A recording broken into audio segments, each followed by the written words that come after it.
Hi folks, and welcome back to the Grumpy Gamer channel. That's it, you guessed it.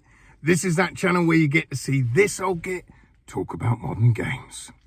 So for today's in-car comments, you may recall last week I was talking about the game that's supposed to be coming out on the 20th of this month, Madison VR, and that I wasn't going to be buying any other games because this one's coming out and I want to get that one done before I invest in any others.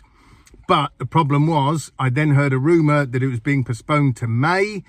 So then, okay, is that true? Isn't it true? Because obviously if that's true, then I would be buying some games, other games this month.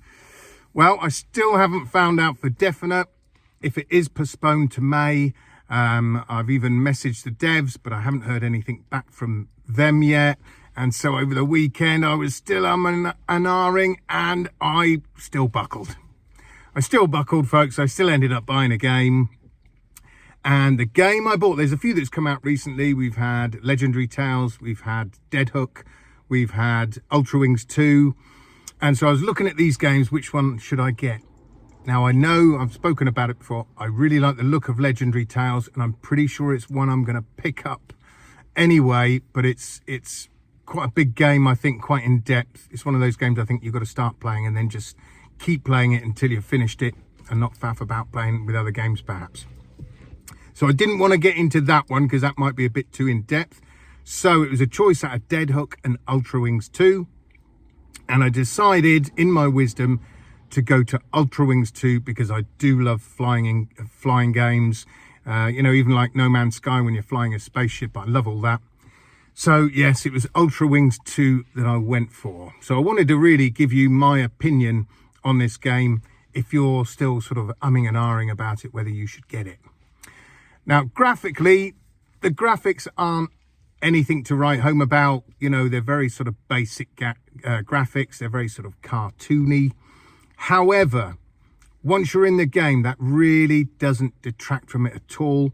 The sense of flying and the sense of height, it's done perfectly. You can't fault that at all whatsoever. It's got some nice little touches in the graphics, although, like I say, they're pretty basic. You know, it's not realism. I haven't gone for realism at all. But there's some nice little touches. Like I say, if you bank and you look down on the ground, you can actually see your shadow moving across the ground, and it does sort of distort as it goes across different features on the ground. So that's really nice. And again, it really does give you that feeling of height. The only thing I did find that doesn't quite work is one time I did that, looked down and saw my shadow. Then I looked the other way, and down on the ground there was a flyover, a motorway flyover, highway flyover, depends what you call it in your country. So it was a road on stilts going across, and I could see the shadows of the lorries passing over on the motorway on the ground, being cast on the ground, but bizarrely no shadow from the motorway bridge being cast onto the floor. So it just looked like these lorries were flying themselves because it just showed their shadow on the floor. So there's a few little things, you know, that aren't quite so great. But bear in mind that this is only a $15.99 game. Just keep that one in mind. Some other little things that could have done with a bit more polish, though. When you're starting up your planes, you've got to turn on your fuel, you've got to turn on your magneto, and then flick the ignition switch. Well, your fingers don't really grip those buttons in game. They just sort of stick to them. So, I mean, they could have polished those up, made a little bit nicer. But again, like I say, it's only a $15.99 game. So you can't expect too much from it, I don't think. But overall, the experience is, I love it. I think it's fantastic. I think it's a great little game for the money. You can unlock different areas. I think I've unlocked 3-4 areas. The last one I just unlocked was the Manhattan area. It's clearly meant to be Manhattan. You can see what's clearly meant to be Central Park and what's Empire State Building. But sadly, there's no Freedom Tower, which is, I don't know why they left that one out. But I can honestly say when I was flying around that in a helicopter, I was going up and up and up and then flying across and around the Empire State Building. It took me right back to the time when I actually did fly a helicopter in real life over Manhattan, around Central Park, around the Empire State Building, and even flew over the top of Twin Towers. So that just shows you how long ago that was. That was when I was a bit of a younger man. But yeah, I mean, the sense of height and scale was great. And also there's a lot of different game modes in this game. In the first area, you can unlock missions. I haven't done many of those, so I've been unlocking other areas and going and trying those out. But you've got missions to do, then you've got jobs to do, and those jobs can be anything from doing drone chase, where you're chasing these big army drones, and you've got to fly through rings and shoot those down at the same time. Now, in Manhattan, that's really got some tricky courses, because chasing those drones and flying and trying to get your plane through little tiny gaps between the buildings is really quite testing, but again, great fun. You've also got two different landing types of missions where, well, not missions, little games. One is where you've got to land on a specific spot. There's a box where it's red, yellow and green, and obviously landing it in the green gives you the most points. You've got to hit touchdown in that box and then stop within 6 seconds. Then the other one is where you've got to touch down but immediately take back off, and then there'll be other points on the map where you have to do the same, just touch down. So again, if you get in the green, the more points you get.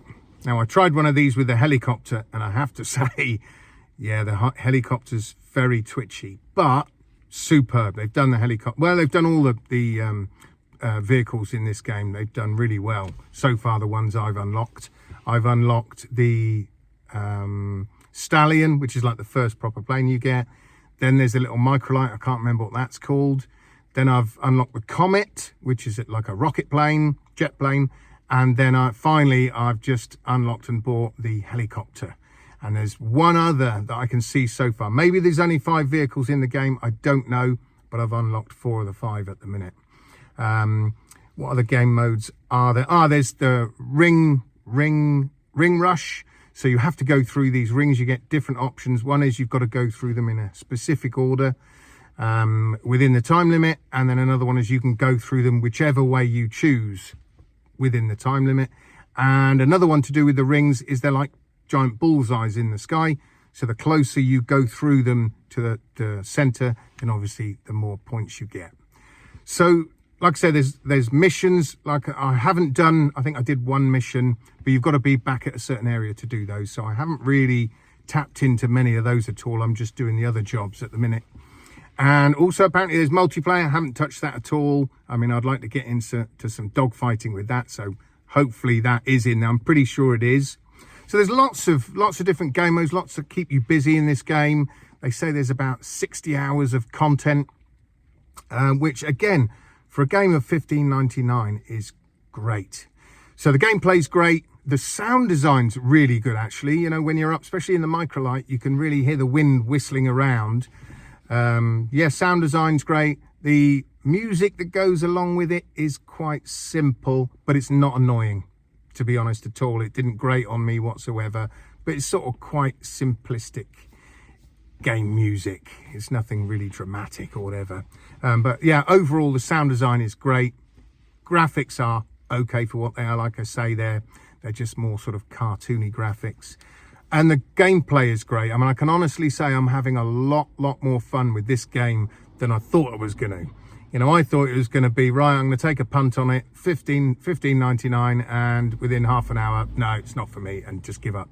But actually, it's really got me hooked, and I'm playing it a lot more than I thought I would. Now, for me, the only thing I think that could improve this game for me is if I had a HOTAS flight stick. I've ummed and ahed for a long time about getting a flight stick. You know, I like my peripherals for VR. You know, I've got the Vader 1 gun stock, as you know. I've got a full sim rig for GT7. So the HOTAS flight stick is the next one I want, really. But because there hasn't been many flying games so far, the only thing really is No Man's Sky, where you fly about. And now we've got Ultrawings 2.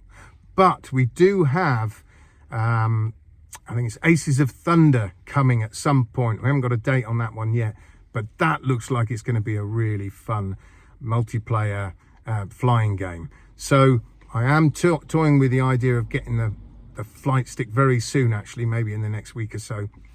I'll pick one up because I really would like to see how Ultrawings is with the flight stick.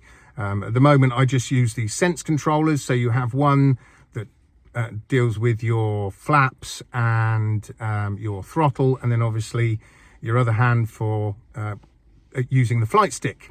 You know, the haptics in the controllers are great. When you're moving your flight stick, you can feel it make a clicking noise. I mean, obviously, because your hand's just floating in the air. What helped me actually when I'm playing the game, if I can see my hand on the flight stick when I'm flying around, that helps me gauge how far to push it over left and right or whatever. I tend to find if I'm looking up and round for like a drone or wherever, then I can lose sight of the flight stick, and then my hand, for some reason, just I can end up going all over the place. So a little tip for you, it does help if you keep your flight stick in your sort of peripheral vision. I've heard that you can use a normal DualSense controller with this game, but I really wouldn't want to. I'm sure it'd be a lot more accurate than using the Sense controllers, but again, that just sort of breaks the immersion. But I'm sure with the HOTAS, that just builds the immersion massively. I did hear, though, in the beginning, when the game first released, there were a few issues some people were having with the HOTAS compatibility. Some people said the controls were working the opposite way round than they should do. But I have also heard that they have patched this now, so that should work fine. Only bug I came across, actually, was where I went to start a mission. As it put me in my plane just fell straight through the floor. Just kept falling and falling and falling and falling. Had that happen a couple of times. No other bugs. I tried breaking the game to see what would happen. I was in the Stallion and I was sat on the runway and I lifted up the undercarriage, then started the engine to see if it would smash my propeller up, but no, it doesn't. The propeller goes along fine. It's just a bit jerky, but you can then put your landing gear down and take off. So I just wanted to test the physics out in the game and see if I could break it. But so far, no. Only had that one bug that's happened a couple of times where I fall through the floor. So that's it. That's Ultrawings 2. Those are just my thoughts on it, folks. Please do let me know if you've got the game, and especially let me know if you're using a HOTAS flight stick, and also if you're one of those people that has been umming and ahhing about getting it, and whether my videos actually been helpful in helping you make an informed buying decision. Let me know. Anyway, folks, that's it for today. So until next time, I shall see you guys on the other side. Adios.